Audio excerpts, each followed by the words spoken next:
1075. Pagtatagpo ng mga mundo, may minsan lang na nagtutong, damang-dama na ang ungkol nito.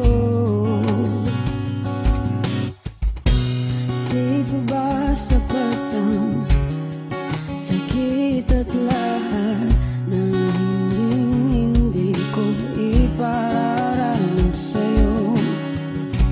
Ibinubunyak ka ng iyong mata, sumisigaw ng pagsinta. Ba't di pa patulan ang pagsuyong ng